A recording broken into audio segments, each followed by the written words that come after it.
sexuality and what healthy male sexuality looks like.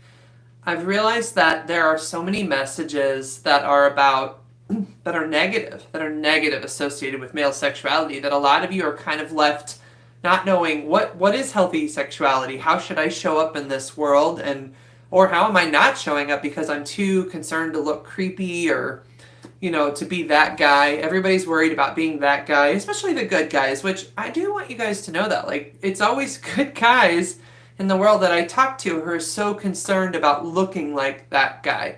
So I want to talk to you about a few things, a little bit of permission giving for being the man that you are, because I think there is a version of healthy masculinity, and I want you to be the man that you are. I don't want you to feel like you always have to hold back or you're terrified to live in this world.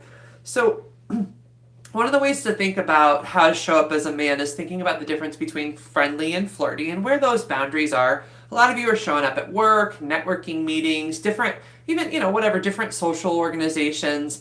And so when you're in that space, it could be helpful to talk with your partner or listen to me on like, what's the difference between friendly and flirty? So, for example, looking someone in the eyes, smiling.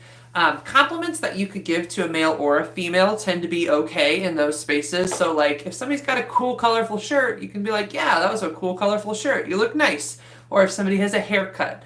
But that's one that I always tell people about compliments, is if you can equally give a compliment to any gendered person, then that typically is a compliment that's a perfectly reasonable way to put yourself out there and be friendly.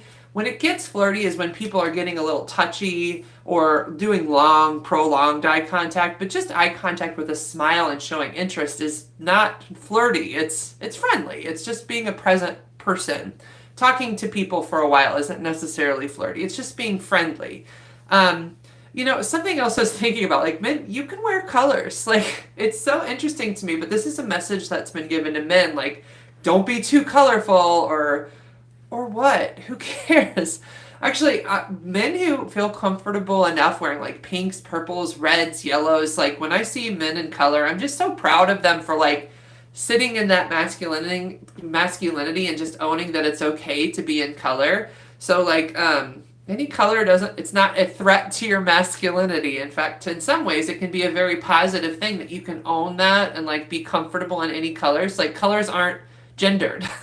They're colors. So if you have a color you like or you want to try out, just wear it with a sense of like, no, I'm wearing this with all my heart and it doesn't mean anything.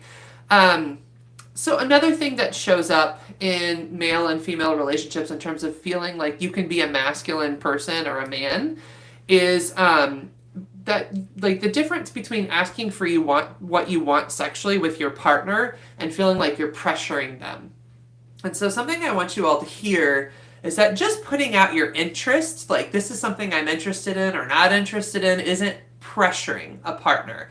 But there's a lot of ways that people think. I have all these guys that I work with that think they can't bring up anything sexually because as soon as they bring something up, that makes them pressuring their partner. You aren't pressuring your partner by asking for something you're interested in, as long as it's done once. Now, I want to tell you when it is pressuring, when it is moving into that, like, oh man, you're in that like less positive space, right?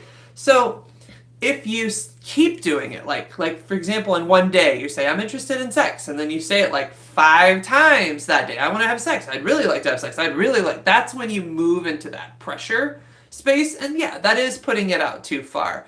But if you just put out, I have this fantasy, are you open to hearing it? So that's a consent conversation, right? And every gendered person needs to learn how to have consent conversations. So when you're interested in something, ask your partner, like, hey, I'm interested in sharing this fantasy. Would you listen?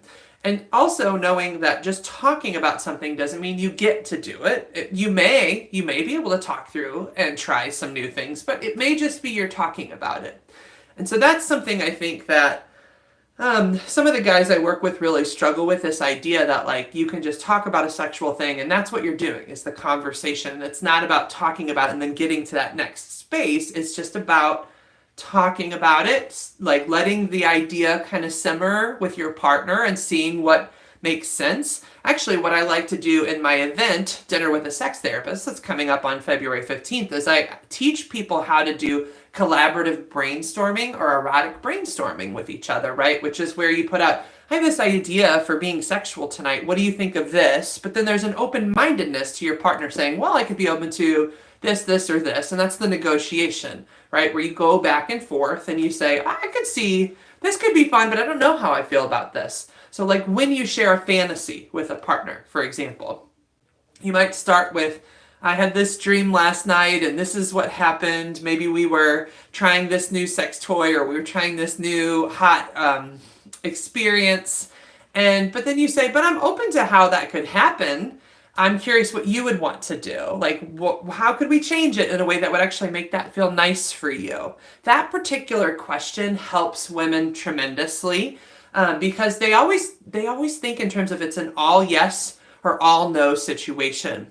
And the problem with thinking that way is it doesn't leave room for negotiation. And so that's actually a lot of what I have to teach people both in my therapy office and in my event is how do couples negotiate back and forth.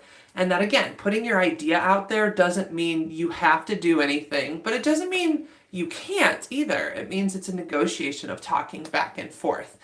And I think men who can kind of own that and feel comfortable in the idea of, all right, we can have this negotiation and we can brainstorm together and decide where the boundaries go, tend to do better in their relationships. But going back to the main point, just putting your interest out there doesn't make you pressuring a partner. It's simply saying I'm interested.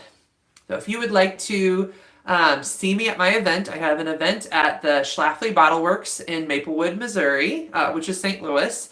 You can purchase tickets at Dinner with a Sex Therapist on eventbrite.com and look up my name, Angela Skirtu. Please also like and subscribe, submit comments below about what you think about healthy male sexuality. If you think this helped you, please share it with a friend. How I get my clients and do well in this world is by my information spreading.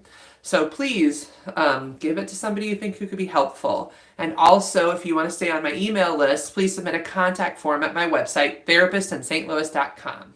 Thank you.